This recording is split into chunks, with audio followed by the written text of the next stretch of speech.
ये वो दौर था जब देश में मराठा और मुगल सल्तनत बिखर रही थी और अंग्रेज भारत में अपनी जड़ों को मजबूत कर चुके थे। ये वो दौर था जब अफगानिस्तान से लेकर म्यांमार तक एशिया के सबसे बड़े हिस्से में सिर्फ भारत ही भारत हुआ करता था। ये वो दौर था जब भारत की आबादी सिर्फ 17 करोड़ थी, जिनमें से करीब 10% पुरुष और 1% महिलाएं ही पढ़ी लिखी हुआ करती थीं। शायद इसी वजह से मीलों दूर से आए अंग्रेजों ने भारत पर कब्जा जमा लिया था।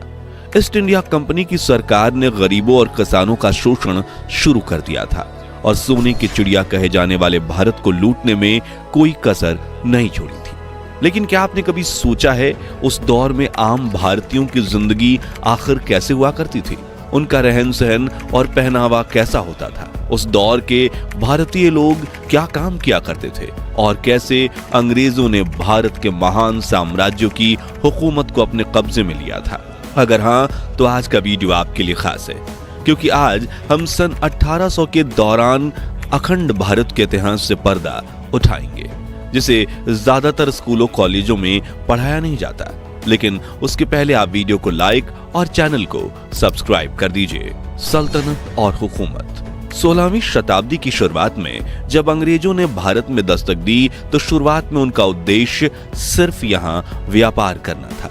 लेकिन जब देश के कई महान राजा उनकी मीठी बातों के शिकार नहीं हुए तो उन्होंने इस महान देश की सत्ता पर ही कब्जा करने का फैसला किया। बता दें कि भारत में कदम रखने वाली सबसे पहली ब्रिटिशर्स टोली के कैप्टन थे विलियम हॉकिंस, जिन्होंने 24 अगस्त 1608 के दिन सूरत के बंदरगाह पर पहला कदम रखा था और कुछ ही समय में उन्हें यह अंदाजा लग गया था कि वो कूटनीति से भारत को अपने कब्जे में कर सकते हैं। 1631 में जब शाहजहां ताजमहल बनवा रहे थे, तभी अंग्रेज भारत में अपने पैर पसारने की कोशिश में लगे हुए थे। उस वक्त कुछ छोटे बड़े राजाओं के अलावा भारत में 2 बड़े साम्राज्यों की हुकूमत चलती थी, जिसमें पहला था औरंगजेब का मुगल एम्पायर और दूसरा था मराठा साम्राज्य। ये दोनों शक्तियां इतनी ताकतवर थीं कि इनके सामने अंग्रेज चाय कम पानी थे, मगर इनकी सबसे बड़ी कमजोरी थी एक दूसरे से नफरत। जो देख अंग्रेज एक तरफ इन दोनों सल्तनतों के राजाओं के तलवे चाटते रहे और ये जताने की कोशिश करते रहे कि हम आपके साथ हैं, लेकिन दूसरी तरफ बड़ी चालाकी से कूटनीति करके इन दोनों साम्राज्यों में कई लड़ाइयां करवाईं और खुद बाजी मारने के लिए सही मौके का इंतजार करते रहे। अपनी इसी मंशा में कामयाब होने में अंग्रेजों को 100 साल लग गए और शुरुआत हुई 18वीं सदी की, जब ईस्ट इंडिया कंपनी ने भारत में अपने पैर पसार लिए थे। मुगलों की सल्तनत खत्म होने के कगार पर थी और मराठा साम्राज्य भी कई इलाके अंग्रेजों से हार चुका था। एक तरफ वो गरीबों और किसानों का शोषण कर रहे थे, दूसरी तरफ शिक्षा और पैसों के लालच देकर युवा भारतीयों को ही अपनी ब्रिटिश आर्मी में भर्ती करना शुरू कर दिया था। वो भारतीय व्यापारियों से बहुत ज्यादा कर वसूलते थे। उन्होंने यहाँ पर अपनी फैक्ट्रीज खोल रखी थी, जहां सस्ते में बना माल एक्सपोर्ट करके वो अंधाधुंध पैसा छाप रहे थे और ये पूरा पैसा भारत से सीधा ब्रिटेन जाता था, जिस वजह से भारत में आर्थिक संकट के दौर की शुरुआत हुई। भारतीयों की कमाई, पैसों की किल्लत और लगान। आपने ये कहावत तो सुनी होगी कि मेरी जरूरतें कम है इसलिए मेरे जमीर में दम है, जो 1800 के दौर में 90% भारतीयों के लिए सही साबित होती है। हालांकि हमारे भारतीय समाज में मौका परस्त लोगों का वजूद हमेशा से बना रहा है। उस वक्त भी कुछ मौका परस्त लोग ऐसे थे जो अंग्रेजों के तलवे चाटकर अधिक कमाई किया करते थे, जबकि आम भारतीय अपनी सभी जरूरतें पूरी तक नहीं कर पाते थे। एक तरफ जमींदार किसानों को कर्जा देकर ज्यादा ब्याज लेकर उन्हें लूटा किया करते थे, वहीं दूसरी तरफ किसान बाढ़, सूखे जैसी समस्याओं का सामना करते थे और अंग्रेजों द्वारा लगाया गया जानलेवा लगान तो किसानों की कमर ही तोड़ देता था। वही जो लोग खेती नहीं करते थे, उनमें से कुछ छोटा मोटा व्यापार करते थे, जिन्हें अंग्रेज टैक्स और हफ्ता वसूली करके लूटने से बाज नहीं आते थे, जबकि कुछ लोग मजबूरी में चंद पैसों के लिए अंग्रेजों की फैक्ट्रीज में 16-16 घंटे काम किया करते। गांव का व्यापार। उस दौर के भारत की एक चीज बहुत अच्छी थी, वो है बार्टर सिस्टम, यानी सामान के बदले सामान देना। इसका इस्तेमाल भारत में ज्यादातर गांव में किया जाता था। गांव में अगर कोई एक आदमी चावल उगाता था तो वो दूसरे आदमी से चावल के बदले गेहूं लेता था। जो आदमी सब्जी उगाता था उन सब्जियों के बदले चावल और गेहूं ले लेता था। जैसे कि 1 किलो धान के सामने 4 किलो शक्कर, पूरे महीने के अनाज के सामने पूरे महीने की सब्जियां और 5 किलो गेहूं के बदले 5 किलो दाल। इससे फायदा ये होता था कि खाने पीने की हर चीज गांव में मिल जाती थी और इसके लिए पैसे चुकाने की जरूरत भी नहीं थी। इसलिए गांव में पैसे का चलन बहुत कम था। इसके साथ आज भी अगर आप भारत के कुछ गांवों में जाएंगे तो वहां पर अदला बदली की प्रथा मिलेगी जो बहुत अच्छी है। पहनावा दोस्तों, आज के मॉडर्न भारत में जहां हर तरफ पश्चिमी सभ्यता यानी वेस्टर्न कल्चर का असर दिखाई देता है, लोग jeans, shirt, T shirt, top और सूट पहने नजर आते हैं, लेकिन एक समय था जब भारतीयों का अपना अलग ही देसी पहनावा हुआ करता था। पुरुष सादी धोती और गमछा पहनते थे, औरतें साड़ी पहनती थीं और छोटे बच्चे ज्यादातर निक्कर में खेलते कूदते नजर आते थे। कुछ लोग धोती और कुर्ता पहनते थे, जबकि कुछ बड़े जमींदार ही अंग्रेजी पहनावा यानी जीन्स और शर्ट पहनते थे। भारत की यही सादगी और विविधता उन्हें अंग्रेजों से खास बनाती थी। यहाँ तक कि आज भी राजस्थान और उत्तर प्रदेश में रहने वाले कुछ बड़े बुजुर्ग उस वक्त का सादा पहनावा पहनते हुए देखे जा सकते हैं। लेकिन हम में से ज्यादातर युवाओं को आज लुंगी पहनना नहीं आता, जो थोड़ा निराशाजनक जरूर है। व्यवहार, रहन सहन और काम धंधा।